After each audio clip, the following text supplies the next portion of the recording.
There's some hoes in this house, there's some hoes in this house, there's some hoes in this house, there's some hoes. Off topic. Yeah. I was talking to my sister, Mm-hmm.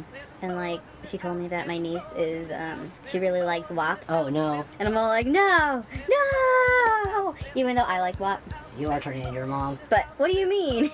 You're into bad stuff, but you don't want the younger generation to know you like bad stuff. Yeah, so Like I'm like, WAP. no.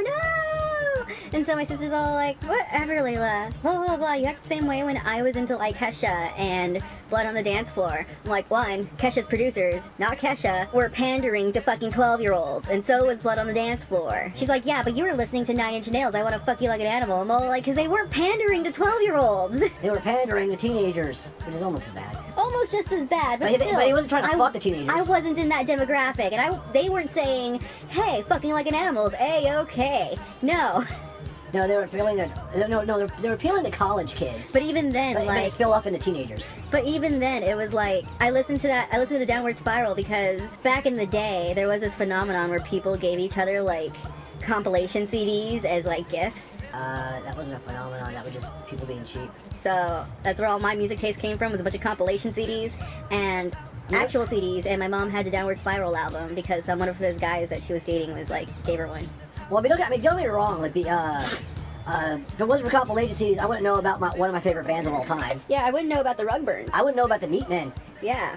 You know how I know about the Meatmen? Or compilation CD? Yeah, but you know specifically one? Mm. It was a Go-Kart Records volume, I think 1 and volume 3 that I got it. Ready?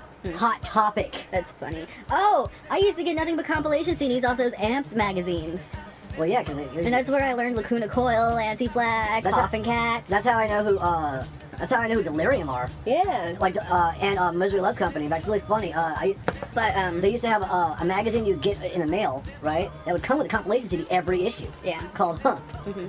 And on that soundtrack, on one of those comps was when the Circle Jerks made a comeback. We're signing Road Red Records, that one, and also Misery Loves Company. Yeah, so, And Henry Rollins was one of the covers as well. I was asking my sister, I'm all like, do you want me to make, like, a playlist for her? She's like, of what? Of child appropriate, but, like, still cool music? She's like, what do you mean? I'm all like, Susie and the Banshees is pretty child appropriate, but they're still fucking cool. And we have proof about that. Exactly. She's 4 years old, she's gonna love Peekaboo. Or Happy House, you know? Mm-hmm. Or Monday I'm in Love. Yeah.